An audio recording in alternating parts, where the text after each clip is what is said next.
ನಿಮಗೆಲ್ಲ ಗೊತ್ತಿರುವಂಗೆ ಸುಮಾರು ವಿದ್ಯಾರ್ಥಿಗಳು ಯಾರ್ಯಾರು IIT ಪ್ರಿಪ್ರೇಷನ್ ಮಾಡ್ತಾ ಇರ್ತಾರೋ ಅವರಿಗೆ ಒಂದು ತುಂಬ ಮುಖ್ಯವಾದ ವಿಡಿಯೋ ಮಾಡ್ತಾ ಇದ್ದೀನಿ. Whoever are IIT aspirants for 2026, this video is for you. ಇದು ತುಂಬ ಮುಖ್ಯವಾದದ್ದು ಯಾಕಂತಂದರೆ ಕೊನೆ 100 ದಿನಗಳು ನಿಮಗೆ ಬಾಕಿ ಇದೆ ಜನವರಿ ಅಟೆಂಪ್ಟ್ಗೆ. ಮೇನ್ಸ್ ಎಕ್ಸಾಮು ಜನವರಿ ಲಾಸ್ಟ್ ವೀಕಲ್ಲಿ ಜನರಲಿ ಕಂಡಕ್ಟ್ ಮಾಡ್ತಾರೆ. 5 to 6 ಶಿಫ್ಟ್ಸಲ್ಲಿ ಇರುತ್ತೆ. ಅದು ನಿಮಗೆಲ್ಲ ಗೊತ್ತಿರುವಂಗೆ it will be conducted in the last week of January in 5 to 6 shifts. So everyone is knowing that, and also everyone is gearing up with full preparation for the January attempt. ಎಲ್ಲ ವಿದ್ಯಾರ್ಥಿಗಳು ತುಂಬ ಫೋಕಸ್ಸಿಂದ studies ಮಾಡ್ತಾ ಇರ್ಬೋದು. ಅದೇ ಪ್ರಕಾರ ಅದನ್ನು ಯಾವ ಥರ ಮಾಡಬೇಕು ಅನ್ನೋದನ್ನು ನಾನು ನಿಮಗೆ ಸ್ವಲ್ಪ ಗೈಡ್ ಮಾಡೋದಕ್ಕೆ ಇಷ್ಟಪಡ್ತೀನಿ. The last 100 days, how you have to plan your studies and gear up for the best performance in the January attempt. ಸೊ ಜನವರಿ ಅಟೆಂಪ್ಟಲ್ಲಿ ಫಸ್ಟ್ ಅಟೆಂಪ್ಟ್ ಇರೋದರಿಂದ ನಿಮಗೆ ಸ್ವಲ್ಪ ಪ್ರೆಷರ್ ಕಡಿಮೆ ಇರುತ್ತೆ. ಇದು generally for the students who are in 12th and who have taken a drop. ಯಾರು ಡ್ರಾಪ್ ತೊಗೊಂಡಿದ್ರು ಮತ್ತು ಯಾರು 12th ಸ್ಟಡಿ ಮಾಡ್ತಾ ಇರ್ತಾರೋ ಅವ್ರಿಗೆ ತುಂಬ ಮುಖ್ಯವಾದ ವಿಡಿಯೋ ಇದು. ಈ ಲಾಸ್ಟ್ 100 days ತುಂಬ ಮುಖ್ಯವಾಗಿರುತ್ತೆ. ಯಾಕಂತಂದರೆ ವಿದ್ಯಾರ್ಥಿಗಳು ಇಷ್ಟು ದಿವಸ ಏನು ಮಾಡಿದಾರೋ ಅನ್ನೋಕ್ಕಿಂತನೂ ಇವಾಗ ಇರೋ ಟೈಮನ್ನು ಯಾವ ಥರ ಯುಟಿಲೈಸ್ ಮಾಡ್ಕೋತಾರೆ ಅನ್ನೋದು ತುಂಬ ಮುಖ್ಯವಾಗಿರುತ್ತೆ. Whatever the time has passed, now it is passed. The remaining 100 days, how students will use it effectively, that will decide your results in the January attempt. So I am sharing a 100 days study plan with you students. Hope you will follow the same, or some of them are already following the same. I am just devising it in a 3-phase strategy. 3 ಫೇಸ್ಗಳಲ್ಲಿ ಅಭ್ಯಾಸ ಹೇಗೆ ಮಾಡಬೇಕು, preparation ಹೇಗೆ ಮಾಡಬೇಕು ಅನ್ನೋದನ್ನು ನಿಮಗೆ ತಿಳಿಸ್ಕೊಡ್ತೀನಿ ಮುಂದಿನ 100 ದಿನಗಳಲ್ಲಿ, the next 100 days. So let us start. This is the gateway for your 99.9 percentile. So let us begin how you can prepare and give a final touch to your JEE exam January attempt preparation. First phase ಇದು ತುಂಬ ಮುಖ್ಯವಾದದ್ದು. ಯಾಕಂದರೆ ಇದು ನಿಮಗೆ ಒಂದು momentum ಕೊಡುತ್ತೆ. ಒಂದು ಸ್ವಲ್ಪ ಸ್ಪೀಡ್ ಜಾಸ್ತಿ ಮಾಡೋದಕ್ಕಾಗಲಿ, ಅಕ್ಯುರಸಿ ಮೇಂಟೈನ್ ಮಾಡೋದಕ್ಕಾಗಲಿ, ಅಥವಾ ಬ್ಯಾಲೆನ್ಸ್ ಇರೋ ಸಿಲೆಬಸನ್ನು ಕಂಪ್ಲೀಟ್ ಮಾಡೋದಕ್ಕೆ. ನಾನು ಈವರೆಗೂ ಏನು ತಿಳ್ಕೊಂಡಿದ್ದೀನಿ, ನೀವು ಆಲ್ರೆಡಿ ಪ್ರಿಪ್ರೇಷನ್ ಸ್ಟಾರ್ಟ್ ಮಾಡೋದ್ರಿಂದ ಇವತ್ತಿನವರೆಗೂ, so October first week already ನಾವು ಇದ್ದೀವಿ, ಸೆಕೆಂಡ್ ವೀಕ್ ಬರ್ತಾ ಇದೆ, ಆಲ್ರೆಡಿ ಸ್ಟಾರ್ಟ್ ಆಗಿದೆ. ಇಲ್ಲಿವರೆಗೂ ನೀವು ಹೆಚ್ಚು ಕಡಿಮೆ ಒಂದು 70 to 80% ಸಿಲೆಬಸನ್ನು ಕಂಪ್ಲೀಟ್ ಮಾಡಿರ್ತೀರಿ ಅಂತ ತಿಳ್ಕೊಂಡಿದ್ದೀನಿ. ಸೊ ಅದರ ಪ್ರಕಾರ ನೋಡೋದಾದರೆ ನೀವು ಈ ಫಸ್ಟ್ ಫೇಸಲ್ಲಿ, ಸೊ 100 days ನಾನು ಫಸ್ಟ್ ಫೇಸಲ್ಲಿ ಏನು ಮಾಡಿದ್ದೀನಿ, 1 to 60 days ಪ್ಲ್ಯಾನ್ ಮಾಡಿದ್ದೀನಿ. The 100 days are planned in such a way that the first 60 days are belong to phase 1. Phase 1ನಲ್ಲಿ ನೀವೇನು ಮಾಡಬೇಕು, what you have to do in the phase 1. ಇದನ್ನು ಯಾಕೆ ನಿಮಗೆ ತಿಳಿಸ್ಕೊಡ್ತಾ ಇದ್ದೀನಿ ಅಂತಂದರೆ, ಈ ಸ್ಟ್ರಾಟಜಿ ನಾನು ಆಲ್ರೆಡಿ ಸುಮಾರು ವಿದ್ಯಾರ್ಥಿಗಳಿಗೆ ಹೇಳಿ ಮಾಡಿಸಿ ತುಂಬ ಸಕ್ಸಸ್ ಕಂಡಿದ್ದಾರೆ ಅವರು. The students who have taken guidance under me, are the students whom I have mentored during these years, almost 10 years, since 10 years, they have taken it very profitably, they have found it very useful for them. ಇದು ಯಾಕೆ ಅಷ್ಟೊಂದು use ಆಗುತ್ತೆ ಅಂದರೆ, ಇದು phase wise ಇರೋದ್ರಿಂದ ನಿಮಗೆ ಸ್ವಲ್ಪ stress free feel ಆಗುತ್ತೆ. You will feel some stress free. You will build momentum gradually and complete your syllabus during these 60 days. So in this phase ಏನು ಮಾಡಬೇಕು ನೀವು, first focus on completing all the topics with higher weightage and difficult ones. ಗೊತ್ತಾಯ್ತಲ್ಲ, focus on completing all the topics basically giving more focus on the topics with high weightage and difficult ones. ಅದಾದಮೇಲೆ focused study, ನೀವು daily ಈ ಟೈಮಲ್ಲಿ 10 to 12 hours, ನಾನು ತಿಳ್ಕೊಂಡಂಗೆ ನೀವು ಇನ್ನೂ ಜಾಸ್ತಿನೇ time spend ಮಾಡ್ತಾ ಇರ್ತೀರಿ ಸ್ಟಡೀಸಲ್ಲಿ. Taking an average study hours, I have taken 12 hours per day as your focus studies. ದಿನಕ್ಕೆ 12 ಗಂಟೆ ಕಾಲ ನೀವು ಅಭ್ಯಾಸ ಮಾಡಲೇಬೇಕು. That is what the JEE demands. ಇದು ನಿಮಗೆ ಬೇಕಾಗುತ್ತೆ, ಇದರಲ್ಲಿ ಕಾಂಪ್ರಮೈಸ್ ಇಲ್ಲವೇ ಇಲ್ಲ. 12 ಗಂಟೆ ಟೈಮನ್ನು ನೀವು ಅದಕ್ಕೆ ಅಭ್ಯಾಸಕ್ಕೆ ಮೀಸಲಿಡಲೇಬೇಕು. You have to dedicate that 12 hours. So ಈ 12 ಅವರ್ಸನ್ನು ಹೇಗೆ ನೀವು ಯೂಸ್ ಮಾಡ್ಕೋಬೇಕು? How we can make use of these 12 hours? Now the first step is divide this 12 hours into 4 parts of 3 hours each. ಈ 12 ಗಂಟೆ ಟೈಮನ್ನು 4 ಪಾರ್ಟ್ ಮಾಡಿ, ಒಂದೊಂದು ಪಾರ್ಟ್ಗೆ 3 ಗಂಟೆ ಅಲೋಕೇಟ್ ಮಾಡಿ.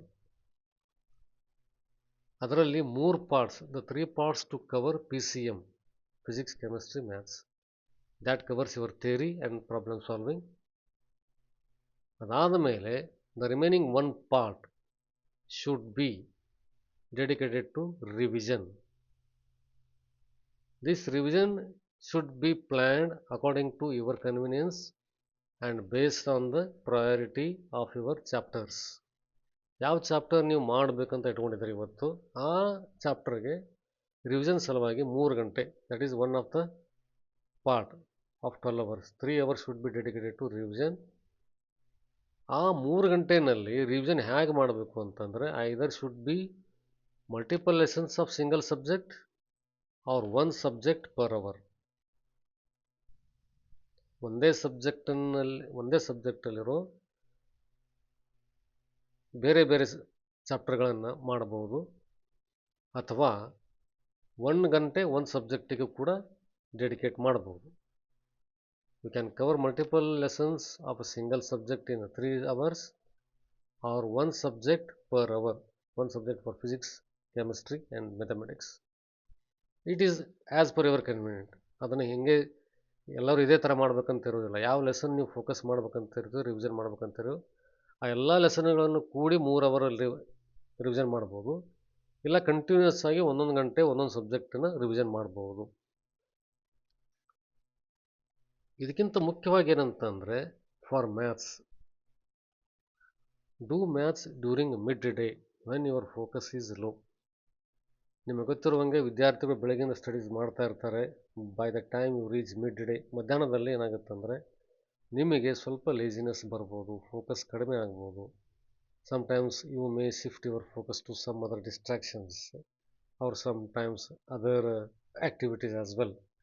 ಸೊ ಇದನ್ನು ನೀವು ರೀಗೇನ್ ಮಾಡಬೇಕು ಅಂದರೆ, ಮತ್ತೆ ತಿರ್ಗಾ ಪಡಿಬೇಕು ಅಂತಂದರೆ, how you have to regain the last focus? Use that time, the midday time, for maths. This improves definitely your focus and brings back your attention on the subject. ಯಾಕಂದರೆ maths problem ನೀವು solve ಮಾಡ್ತಾ ಕೂತ್ಕೊಂಡಾಗ ನಿಮಗೆ ಯಾವುದೇ ಜಗತ್ತಿನ ವಿಷಯಗಳು ಬರೋದಿಲ್ಲ ಅದರ ತಲೆಯಲ್ಲಿ. ಒಂದು ಪ್ರಾಬ್ಲಮ್ ನೀವು ಬಿಡಿಸುವಾಗ ನಿಮಗೆ ಗೊತ್ತಿಲ್ಲದೆ ಇರೋಂಗೆ, without your knowledge you will get involved, you will dive into the problem. And that where you gain some concentration. ಇದರ ಅಡ್ವಾಂಟೇಜ್ ಏನಂತಂದರೆ, this improves your speed and accuracy day by day. ನಿಮಗೆ ಒಂದು grip ಸಿಗುತ್ತೆ.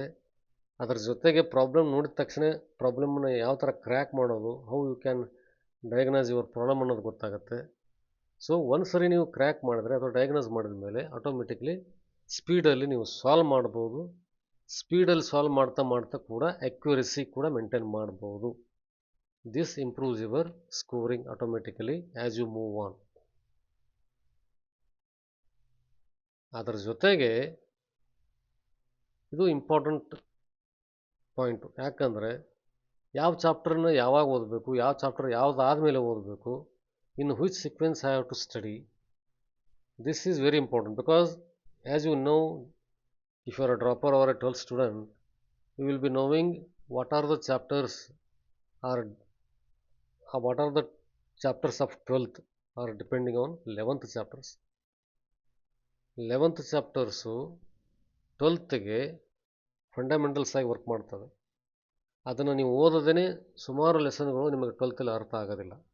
So ಅದರ ಪ್ರಕಾರ ನೀವು ಏನು ಮಾಡಬೇಕು ಅಂದರೆ sequence the chapters according to your coaching institute. ನೀವು ಕೋಚಿಂಗಲ್ಲಿ ಹೋಗ್ತಾ ಇದ್ದರೆ according to your coaching institute you have to sequence your chapters or as per the major test schedules biweekly or triweekly. ನೀವೇನಾದರೂ test series buy ಮಾಡಿದರೆ ಅದರಲ್ಲಿ ನಿಮಗೆ majors tests ಅಂತ ಕೊಟ್ಟಿರ್ತಾರೆ. ಅದು ಯೂಶ್ವಲಿ 2 ವಾರಕ್ಕೆ ಒಂದು ಸರ್ತಿನೋ 3 ವಾರಕ್ಕೆ ಒಂದು ಸರ್ತಿನೋ biweekly triweekly conduct ಮಾಡ್ತಾರೆ. ಆ ಟೆಸ್ಟಲ್ಲಿ ನಿಮಗೆ ಸಿಲೆಬಸ್ ಕೊಟ್ಟಿರ್ತಾರೆ. ಆ ಟೆಸ್ಟಿಗೆ ಪ್ರಿಪೇರ್ ಆಗಬೇಕು ಅಂದರೆ ಅಲ್ಲಿರೋ ಸಿಲೆಬಸ್ ಪ್ರಕಾರ ನೀವು ಚಾಪ್ಟರ್ನ ಸೀಕ್ವೆನ್ಸ್ ಮಾಡಿ ಪ್ರಿಪರೇಷನ್ ಮಾಡ್ತಾ ಹೋಗ್ಬೋದು. ಸೊ PCM ನಿಮ್ಮ ರೆಗ್ಯುಲರ್ 3 ಅವರ್ಸ್ ಸ್ಲಾಟಲ್ಲಿ ಕವರ್ ಆಗುತ್ತೆ. ನೆಕ್ಸ್ಟ್ 3 ಅವರ್ಸು ಅದೇ ಚಾಪ್ಟರ್, ಯಾವ ಚಾಪ್ಟರ್ ನಿಮಗೆ ಪ್ಲ್ಯಾನ್ ಮಾಡಿರ್ತೀರೋ ಅದೇ ಚಾಪ್ಟರ್ ಕೂಡ ರಿವಿಷನ್ ಆಗ್ತಾ ಹೋಗುತ್ತೆ. By the time your test date arrives you are fully prepared. ಅದ್ರ ಜೊತೆಗೆ ನನ್ನ ಟಿಪ್ ಏನು ಅಂತಂದರೆ 12th generally ongoing chapters ಇರ್ತವೆ for 12th student. But for droppers it is a mixed version, mix ಇರುತ್ತೆ ಲೆಸನ್. ಸೊ ಅದನ್ನು ನೀವು sequence 12th student ಬೇರೆ ಥರ ಮಾಡಬೇಕು, ಆಮೇಲೆ ಇದು ಡ್ರಾಪರ್ಸು ಬೇರೆ ಥರ ಮಾಡಬೇಕು. ಟೆಸ್ಟ್ ಕೂಡ ಕೋಚಿಂಗ್ ಇನ್ಸ್ಟಿಟ್ಯೂಟ್ನವರು ಅದೇ ಥರ ಡಿವೈಸ್ ಮಾಡಿರ್ತಾರೆ. They design the test according to the requirement of the 12th grade student and also dropper. ಗೊತ್ತಾಯ್ತಂತ ಅಂದ್ಕೊಂಡಿದ್ದೀನಿ. ನಿಮಗೇನಾದರೂ ಪ್ರಶ್ನೆಗಳಿದ್ದರೆ ಕಮೆಂಟ್ ಬಾಕ್ಸಲ್ಲಿ ತಿಳಿಸಿ. I am here to resolve all your queries. Now comes your phase 2. ಮೊದಲಿನ 60 ದಿನದ ಪ್ಲ್ಯಾನು ನಿಮಗೆ ಅರ್ಥ ಆಗಿದೆ ಇವಾಗ. First 60 days you have understood. That will help you to take your time to complete your remaining syllabus along with the revision. Okay, face 2ನಲ್ಲಿ ಏನು ಮಾಡ್ತೀರಿ? The days 61 to 90, 61ನೇ ದಿನದಿಂದ 90 ದಿನಗಳವರೆಗೆ ಏನು ಮಾಡಬೇಕು? This phase is about solidifying your knowledge and stepping up your problem solving level. ಇದೇನು ಮಾಡುತ್ತಂದರೆ ನೀವೇನು ಓದಿದ್ದೀರೋ ಅಥವಾ ನೀವೇನು ತಿಳ್ಕೊಂಡಿದ್ದೀರೋ ಅದನ್ನು ರಿವಿಷನ್ ಜೊತೆಗೆ ನಾಲೆಜನ್ನು ಇನ್ ಡೆಪ್ತಾಗಿ ಬೆಳೆಸ್ತಾ ಹೋಗುತ್ತೆ. That is means you gain in depth understanding of each chapter. That will solidify your knowledge and understanding and also brings your potential for problem solving level.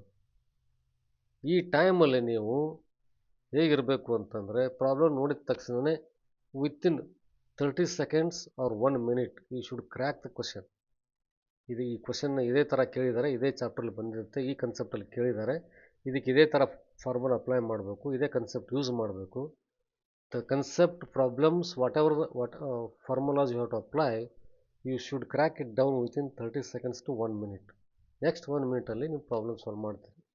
The next 1 minute you will solve the problem. So 2 minutes maximum 3 minutes you will be able to solve the problem. ತುಂಬ tough ಆಗಿರೋದು ಅಥವಾ problems which are very difficult you may take 5 minutes 6 minutes. So average time allotted to you is 2.5 minutes to 3 minutes. Okay. Daily revision. Dedicate at least 1 to 2 hours daily to reviewing your short notes and formulas from the phase 1. phase 1ನಲ್ಲಿ ನೀವು study ಮಾಡಬೇಕಾದ್ರೆ short notes ಮಾಡ್ಕೊಂಡಿರ್ತೀರಿ, formulas ಬರ್ಕೊಂಡಿರ್ತೀರಿ. ಅದನ್ನು daily 1 to 2 hours dedicate ಮಾಡಿ revision ಮಾಡ್ತಾ ಹೋಗಬೇಕು. So that will keep on memorising. ನಿಮ್ಮ ಮೆಮೊರಿನಲ್ಲಿ permanent ಮೆಮೊರಿಯಾಗಿ ಉಳಿತಾ ಹೋಗುತ್ತೆ. Mind ಹೆಂಗೆ work ಮಾಡುತ್ತಂದರೆ ನಾವು ಯಾವ ಥಿಂಗ್ಸನ್ನು ರೆಗ್ಯುಲರ್ ಆಗಿ ರಿಪೀಟೆಟಿವ್ ನೋಡ್ತಾ ಹೋಗ್ತೀವೋ that keeps a space, that will create a space in our mind permanently. So once you revise the things it should retain in your mind at least for 1 month. ಆ ಥರ ನೀವು revision ಮಾಡ್ತಾ ಹೋಗಬೇಕು.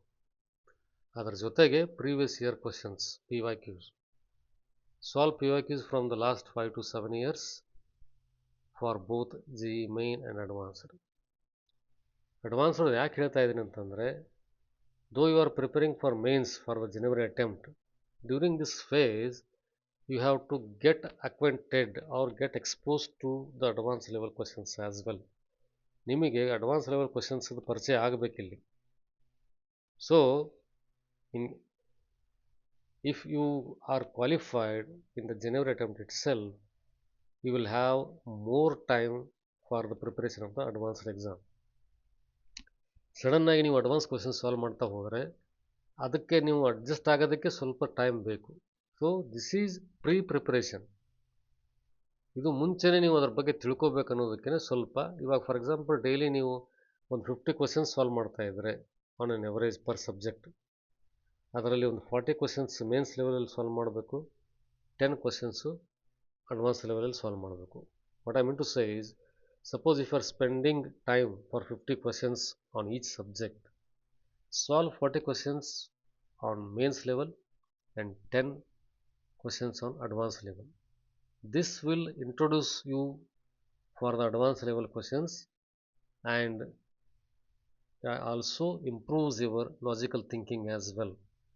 Logical thinking improve ಆಗೋದ್ರಿಂದ ಅದರ ಜೊತೆಗೆ mains level questions easy crack ಆಗಕ್ಕೆ start ಆಗ್ತವೆ. So will diagnose it very fast. ಅದರ ಜೊತೆಗೆ topic wise tests. In case if you feel that your understanding level is having some knowledge gap, ಅಥವಾ ಏನೋ ಸ್ವಲ್ಪ ನನಗೆ ಕಂಪ್ಲೀಟಾಗಿ ಅರ್ಥ ಆಗಿಲ್ಲ, ಅದನ್ನು ನಾವು ಹೆಂಗೆ ಕನ್ಫರ್ಮ್ ಮಾಡ್ಕೋಬೇಕು ಅಂದರೆ, take topic wise test on that particular chapter. That means take numerous sectional or chapter wise tests to identify weak points and revise them immediately. ನೀವು ಎಲ್ಲಿ ಮಿಸ್ಟೇಕ್ ಮಾಡ್ತಾ ಇದ್ರಿ, ಯಾವ ಪ್ರಾಬ್ಲಮ್ ಬಂದಾಗ ನಿಮಗೆ ಕನ್ಫ್ಯೂಷನ್ ಆಗ್ತಾ ಇದೆ, ಯಾವ ಕನ್ಸೆಪ್ಟ್ ನಿಮಗೆ ಕ್ಲಿಯರ್ ಇಲ್ಲ, ಆ ಚಾಪ್ಟರಲ್ಲಿ ನೀವು ಟೆಸ್ಟ್ ತಗೋತಾ ಹೋದರೆ you will get to know all your weak points. Make a note of them and revise them. Advance ಪ್ರಾಬ್ಲಮ್ಸಲ್ಲಿ start solving problems from high level reference books or coaching material to prepare for JEE Advanced. ನಾನು already ಹೇಳ್ದಂಗೆ, by the time you reach January you will introduce yourself to advance level exam by solving 10 to 15 questions every day on different chapters. ಗೊತ್ತಾಯ್ತಲ್ಲ? So ಇದನ್ನು ನೀವು 61 to 90 days ಟೈಮಲ್ಲಿ ಮಾಡ್ತಾ ಹೋದರೆ the temporary memory will be converted into permanent memory by this time. ನಿಮಗೆ ಮರಿತೀನಂದ್ರೂ ಕೂಡ ಮರೆಯೋದಕ್ಕೆ ಆಗೋದಿಲ್ಲ. Even though you wish to forget the things, it is not possible if you keep them according to the study plan. Okay, phase 3 now. This is intensive mock tests. 10 ದಿನದಲ್ಲಿ ಏನು ಮಾಡಬೇಕು ನೀವು? This is your real test period, testing face of your understanding and the knowledge. ಈ ಟೈಮಲ್ಲಿ ನೀವು ಸುಮಾರು mark test ತೊಗೊಂಡಿರ್ತೀರಿ, ಅದ್ರದ್ದು marks ಎಷ್ಟು ಬರ್ತಾ ಇರುತ್ತೆ ಅನ್ನೋದು ಗೊತ್ತಾಗುತ್ತಾ ಇರುತ್ತೆ. ಅದರ ಮೇಲೆ ನಿಮ್ಮ ಕಾನ್ಫಿಡೆನ್ಸ್ ಲೆವೆಲ್ ಬಿಲ್ಡ್ ಆಗ್ತಾ ಹೋಗುತ್ತೆ. ಅದರ ಜೊತೆಗೆ ಎಲ್ಲೆಲ್ಲಿ ಮಿಸ್ಟೇಕ್ ಮಾಡಿದಿರಿ, ಅದನ್ನು ಹೆಂಗೆ ಗ್ಯಾಪ್ ಅಪ್ ಫಿಲ್ ಮಾಡ್ಕೋಬೇಕು, how to fill that knowledge gap, everything you have understood now. So this phase of 10 days generally it is a final push, is all about maximizing your exam temperament. Sitting 3 hours continuously for the exam is your exam temperament. How cool you will be, ಎಷ್ಟು ಶಾಂತಾಗಿ ನೀವು exam ಬರೀತೀರಿ real time ಎನ್ವೈರನ್ಮೆಂಟಲ್ಲಿ ಅನ್ನೋದನ್ನು ನೀವು ಇಲ್ಲಿ test ಮಾಡ್ಕೋಬೇಕಾಗುತ್ತೆ. So ಅದರಂಗೆ take full syllabus mock tests every day or alternate day, simulate the actual exam environment. ನಿಮಗೆ ಕೋಚಿಂಗ್ ಸೆಂಟರ್ದವರು ಅಥವಾ ನೀವು ಯಾವುದೋ ಟೆಸ್ಟ್ ಕೋರ್ಸನ್ನು ಪರ್ಚೇಸ್ ಮಾಡಿದರೆ ರಿಯಲ್ ಟೈಮ್ ಎನ್ವೈರನ್ಮೆಂಟಲ್ಲಿ ಆಲ್ ಇಂಡಿಯಾ ಟೆಸ್ಟ್ ಸೀರೀಸ್ ಅಂತ ಬರುತ್ತೆ, ಅಥವಾ ಓಪನ್ ಟೆಸ್ಟ್ ಎನ್ವೈರನ್ಮೆಂಟ್ ಅಂತ ನಿಮಗೆ ಎಕ್ಸಾಮ್ ಎನ್ವೈರನ್ಮೆಂಟ್ ಕ್ರಿಯೇಟ್ ಮಾಡಿ ಅವ್ರು ಆನ್ಲೈನ್ ಟೆಸ್ಟ್ ಕೊಡ್ತಾರೆ ನಿಮಗೆ. ಅದರಲ್ಲಿ 3 ಗಂಟೆ ಕಂಟಿನ್ಯೂಸ್ ಆಗಿ ಕೂತ್ಕೊಂಡು ಕಾಮಾಗಿ with patience you have to take mock test every day or alternate day. Time bound, distraction free. ನಿಮಗೆ ಡಿಸ್ಟ್ರಾಕ್ಷನ್ಸೇ ಬರೋದಿಲ್ಲ ಒಂದು ಸರ್ತಿ ನೀವು ಟೆಸ್ಟ್ ಬರೋಕ್ಕೆ ಕೂತ್ಕೊಂಡ್ಮೇಲೆ. Detailed analysis after every mock test, dedicate significant time to analysing your performance. ಇದರಲ್ಲಿ ನಿಮಗೆ ಕನ್ವೀನಿಯಂಟ್ ಆಗೋಂಗಿದ್ರೆ ಅಥವಾ ನಿಮ್ಮ ಕಾನ್ಫಿಡೆನ್ಸ್ ಚೆನ್ನಾಗಿದ್ದರೆ ಎವ್ರಿ ಡೇ ತೊಗೋಬೇಕು ಟೆಸ್ಟನ್ನು.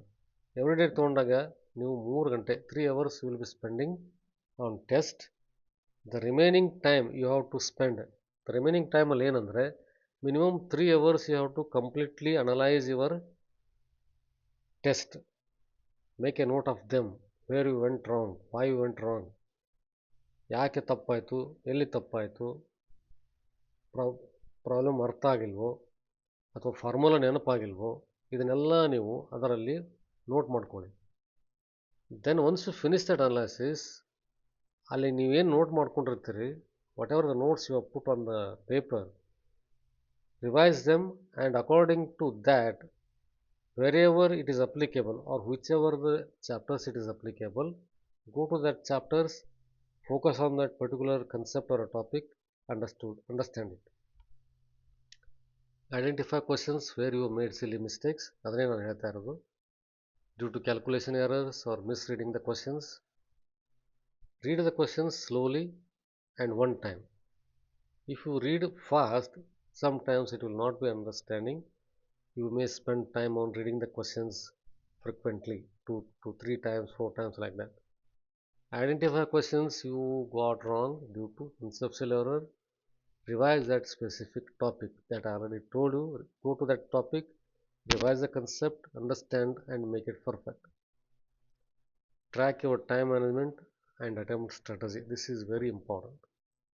ಇದರಲ್ಲಿ ಏನಾಗುತ್ತೆ ಅಂದರೆ ಯಾವ ಸಬ್ಜೆಕ್ಟನ್ನು ನೀವು ಫಸ್ಟ್ ಸಾಲ್ವ್ ಮಾಡ್ತೀರಿ, ಸೆಕೆಂಡ್ ಸಾಲ್ವ್ ಮಾಡ್ತೀರಿ, ಥರ್ಡ್ ಸಾಲ್ವ್ ಮಾಡ್ತೀರಿ, ಫಿಸಿಕ್ಸ್ ತೊಗೋತಾರೋ ಫಸ್ಟು, ಕೆಮಿಸ್ಟ್ರಿ ತೊಗೋತಾರೋ, ಮ್ಯಾಥ್ಸ್ ತೊಗೋತಾರೋಕ್ಕೆ ಸಂಬಂಧ ಬರೋದಿಲ್ಲ. You practise in such a way that you solve the test in at least 2 rounds.